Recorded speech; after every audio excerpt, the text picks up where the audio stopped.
Man City, Manchester United. What's going on over there? What's going on at United? It's been Same it's been for a couple of forever. years now. Yeah. More than a couple of years, really.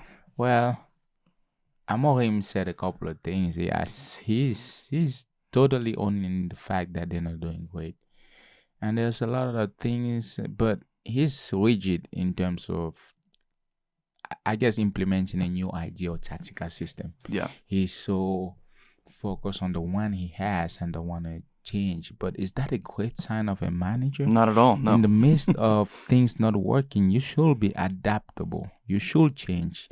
With what you have, to bake a cake, you gotta bake it. You can't always want what you want when you don't have it. Yeah, you're gonna have to send somebody out to the store for the eggs. Yeah. You're like But before this person comes back with the eggs, at least do something. Yeah. Yeah.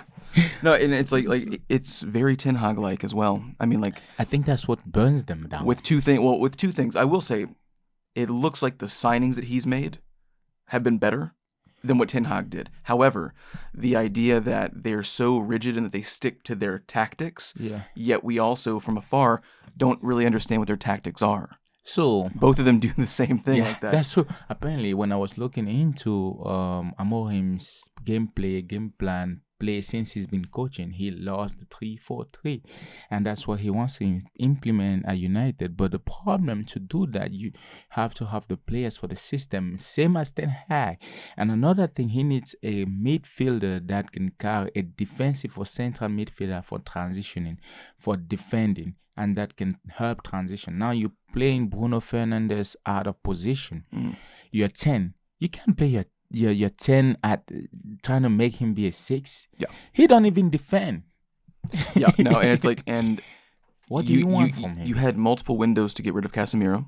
Yeah. Regardless of the Baleba deal going through, you have to kind of accept the fact that Casemiro will probably best serve you in training as a mentor for the players. I mean, because regardless of whether or not he has the legs to continue or not, you can't detract from the trophy cabinet and the history. So like, you take him seriously. I'll take your word, Casemiro, but I don't know if I want you on transition with me right now. I with all due respect, I don't. No. But that's the sign of a good mentor, of a good potential coach. Yeah. Is that, like, I can't perform like I used to anymore. However, like, the mind is still the same. That's true. So, you want those kinds of guys, Luka Modric hanging on for that last bit, where it's like, it's less about the minutes and it's less about what you contribute on the pitch. It's more about what you contribute in training and with team building and whatnot. But yeah, you need somebody else in defense that's more athletic that can get on the other side of the transition, because you're going to be turning the ball over a lot, apparently. That's what their play style is, turning the ball over a lot and not being able to transition. You said it. They have the signings, but do they have the whole necessary players to execute on his formation or philosophy? No. You might have it, but you're missing the defense that I've seen. I'll look into your system. You need a defense. You need a midfielder, especially like the one he needs. But since you don't have that, at least you have a force to reckon. Like, you have a good attacking squad, if we can say, because they haven't clicked, so we don't know the firepower. That's kind of what I mean. I mean, like a 1-for-1 of like Mbeumo was a better signing than a Højlund. And Cunha is better at signing than Antony. Like, these things, like, that's irrefutable. So like the Amorim signings and he's gotten more out of De Ligt than Ten Hag did. So it's like, there are small things that are working. The unit is still not working by any means, and the tactics are still unobservable. But he's getting a little bit more and a lot more from Mbeumo, God bless him, out of individual players. How do you maximize on that? Don't you want to change, adapt to what you have now while building your system? When Arsenal's coach, I keep forgetting his name, when he got there, before building the Arsenal we know, he had to play with what he had and making the signing to the point where now when the machine is rotating, you really don't have to rebuild from scratch. You just have to plug in and play. Now, you cannot afford to plug in and play because you don't have a system. So first start from there, because that game with City, there's no Onana to take a fall now. You cannot. You can't say, hey, it's Onana's fault. And that was an unfair thing. Some of the time. I mean, the issue with the goalkeeper is that when it's a personal error, there's literally nobody else around you to blame. However, when your back line is constantly turning the ball over in bad situations, we can also look at the back line at fault in that situation. But unfortunately, if you can't clean it up, it's still your fault as well. So it's like they do get kind of double issues with criticism. Yeah. But yeah, there's no tactical change in sight. The first thing that you have to do when you come in is say, you do want to say, these are the positions that I want to rework, like the tactics that I want to implement. These are the style of players that I need. Yeah. Do we have who's in the academy? Here's my short list of guys that I want as well. But until then, this is what I have to look at the team sheet and see what can I do with what I have right now. And I think that honestly, even though he's not directly attached to some of these guys, I think that Pep Guardiola is to blame, kind of, for the mindset. For the mindset. Because at the end of the day, you can't blame Pep for people copying him. That's true. But Pep was the one that had the idea, the tactics, the arrangements. They were foolproof. They worked. And even when they didn't play the best on their day, the tactics remained. But he had people in those positions at the very top level to be able to, whether or not they had the best day, their off day is still better than a lot of people's best day ever than they could ever imagine. Yeah, so these guys think through Pep's success that, we didn't play that well today, but the system will rise to the top. It's like, but the difference is you didn't have the money to spend on these transfers. Yeah. You didn't have the time to build the squad, you obviously didn't bring people in that were able to do that perfectly adhere to the transitional style and then maintain your system. And now he's paying the price for it because he's brought players in out of necessity, out of age, that can't adapt to the style. But Amorim is not Pep Guardiola.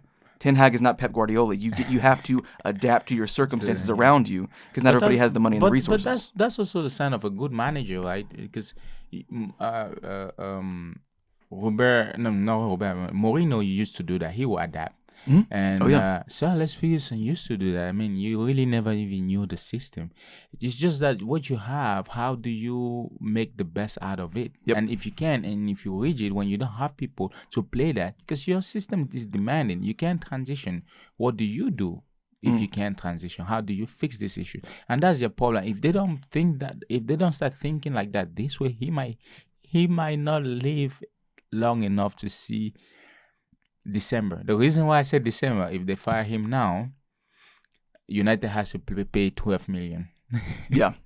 So it has to be, I think his contract set up his thing. He has to do a whole year, a full year before you can fire him, because if you fire him now. Yeah. And it's people are debating about the issues of the manager's style. And it's like, it's obviously an in-between. You don't want a manager style that's completely ignorantly pushing ahead with their system, regardless if it's working, because people have done it in the past. But you also don't want somebody that's identity is so flimsy. And it's like, you don't want somebody to immediately abandon an idea because it didn't work on week 1. However, if it's still not working in week 9 or 10, yes, we must adjust. It's like, it's a simple thing, but I don't know why people are having such a time struggling with it. Before we finish this segment, I would just say though, if they're thinking about firing Amorim, which I think is too premature, but he's also been there for a little while now to at least show some sign of improvement. And I know a lot of pundits are saying because there's no leadership on the pitch itself. That is absolutely a factor as well. Yeah. Because after a while, you see them, their heads are down. They don't have that in them to play. And Fernandes is not that guy. And Fernandes is not that guy. No. And that's why he shouldn't even be captain, to be honest. You gotta give it to a guy like Sergio Ramos. You showed me that Rudiger picture. You need some crazy like that. You need somebody that will put all the guys in the mentality of, we don't care what happened, but we have to play. Yeah, this is what happens. But I think Xavi will be good, just because I feel like he will come with the mentality of Barcelona. You don't have a place here if you don't play. Yeah, and he will not be afraid to put youngsters just because of how he was in the team, and a lot of youngsters was plugging, not necessarily always buying, but just promoting. I think he will do that. He won't be afraid to do to not do or to do what it has to be done. He'd be one of the first managers at United in the last couple of years been like, so do we have an academy? What's going on with the academy? Can we go take a look? And they're like, yeah, I think we still have the keys. I don't know.